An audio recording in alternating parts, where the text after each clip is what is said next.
بسم اللہ الرحمن الرحیم. سب کچھ کے ساتھ میں ہوں اصغر عظیم. اور آپ دیکھا آپ نے آج کا ایک اہم ترین ورلڈ کپ T20 کا میچ.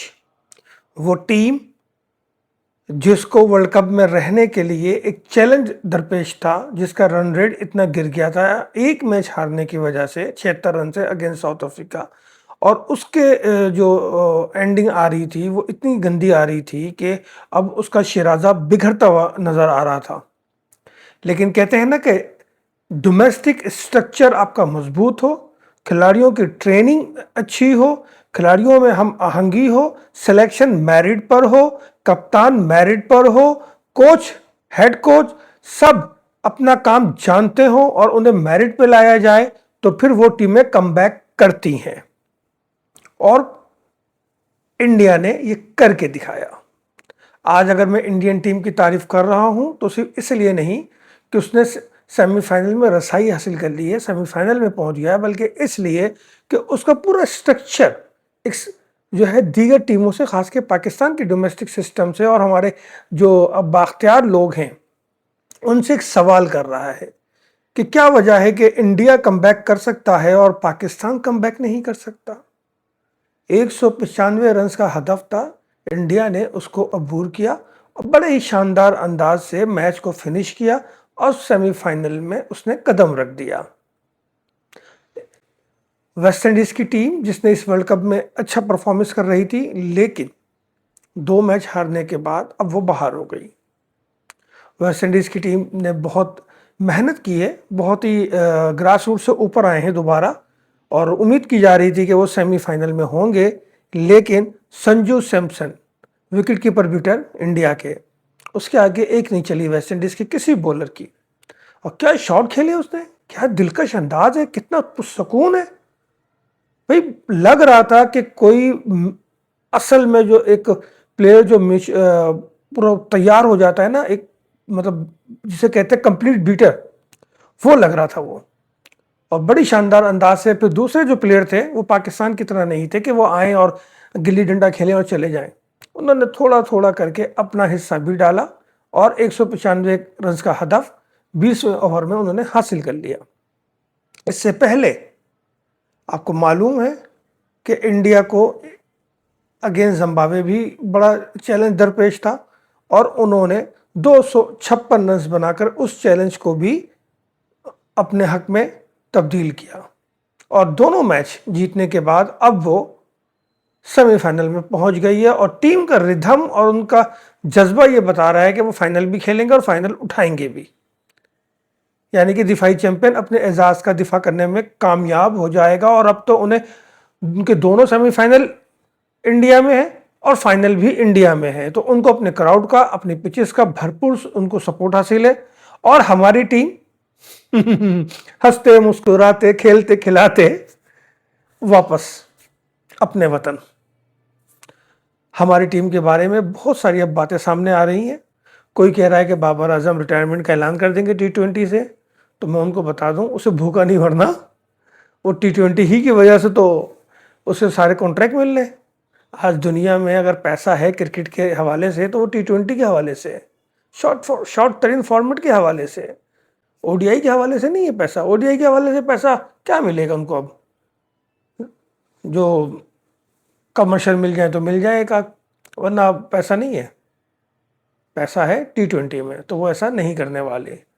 پھر کہا جا رہا ہے جی اب کپتان کون ہوگا، فخر زمان کو کپتان بنا دیں. بہت ساری رائے آ رہی ہے. بات یہ ہے کہ پاکستان کرکٹ بورڈ تو تجربات کرتے ہی ہے، اور اگر اس تجربے میں آپ کو سرفراز کی واپسی نہیں ہوتی، آپ کی انا کو ٹھیس پہنچتی ہے. حالانکہ ماضی میں راشد لطیف کو پرویز مشرف نے کال کر کے بلایا تھا اور ایز اے کیپٹن وہ ٹیم میں آئے تھے. عمران خان نے ریٹائرمنٹ کا اعلان کیا تو جنرل ضیاء الحق نے ان کو ریٹائرمنٹ واپس لینے کا کہا اور کہا جائے ٹیم کو آپ کی ضرورت ہے، آ جائیں، ٹیم کو آپ کی ضرورت ہے. جاوید میاں نے ریٹائرمنٹ کا اعلان کیا تو محترمہ بے نظیر بھٹو ایز اے وزیر اعظم انہوں نے کہا کہ جاوید صاحب آپ کی ٹیم کو ضرورت ہے، آپ آ جائیں.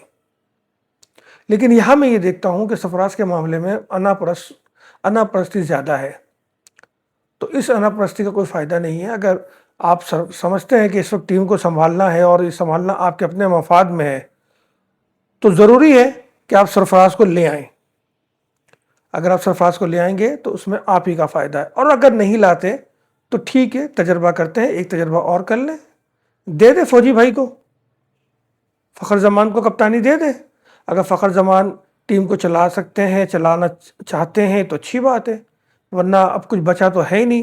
4 سال میں ہماری ٹیم کا جو حال ہوا ہے، یہ وہی 4 سال ہے جب سرفراز کو باہر کیا ہے آپ نے، اور آپ کو کوئی نہ تو آپ کی ٹیم بن کے دی، نہ آپ کا کپتان کو ڈھنگ کا ملا، پھر بھی آپ لوگ ضد اور بحث میں لگے رہتے ہیں۔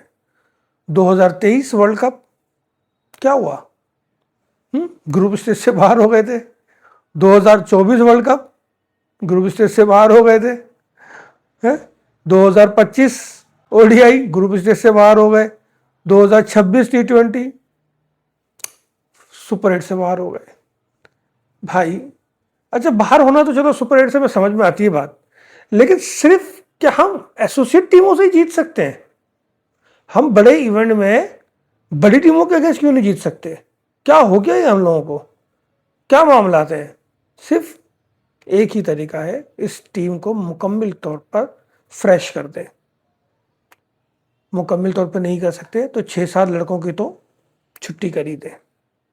اب آپ مجھے بتائیے، بنگلہ دیش کے اگینسٹ ہم نے سیریز کھیلنی ہے او ڈی آئی کی، اللہ کرے کہ حالات نارمل ہوں خطے کے اور پاکستان ٹیم جائے۔ میرا خیال ہے 11 تاریخ سے میچز ہیں وہاں پہ، 3 میچ۔ تو بظاہر تو شاہین شاہ آفریدی صاحب کپتان ہیں او ڈی آئی کے۔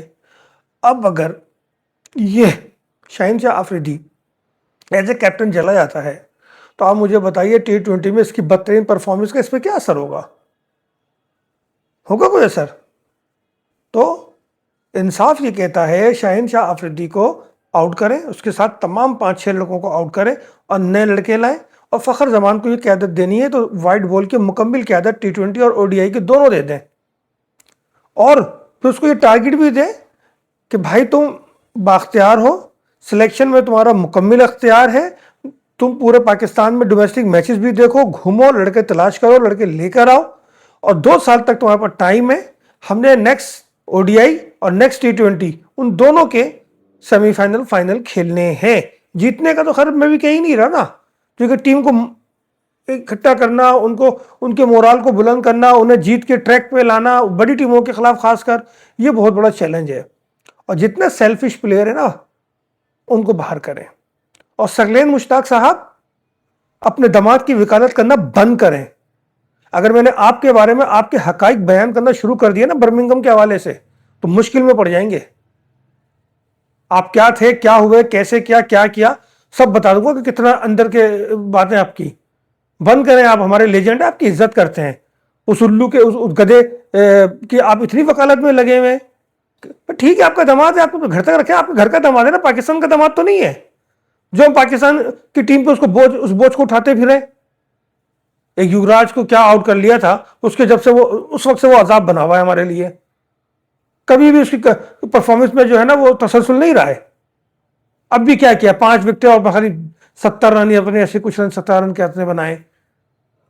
باتیں اب اتنی بناتے ہیں کہ وہ بیٹنگ کر لیتا ہے، وہ بالنگ کر لیتا ہے، وہ یوں کر لیتا ہے، اس نے نہیں کیا تو باقی ٹیموں نے کیا کر لیا، باقی لڑکوں نے کیا کر لیا۔ اپنے دماد جی کو کرکٹ کھیلنا سکھائیں، کرکٹ کے آداب سکھائیں، ادب سکھائیں، اور اس کو وہیں تک محدود رکھیں، اسلام آباد یونائٹیڈ تک۔ اور جناب محسن نقوی صاحب، آپ سے پھر گزارش ہے کہ یا تو 5-6 لڑکوں کو ختم کر دیں، یا پھر آپ خود سائڈ ہو جائیں۔ یہ مذاق کب تک چلے گا؟ 2023 میں آپ نہیں تھے، ٹھیک ہے، آپ ذمہ دار نہیں ہیں۔ 2024 میں آپ تھے، 2025 میں آپ تھے، 2026 میں آپ ہیں۔ ذمہ داری آپ پر عائد ہوتی ہے۔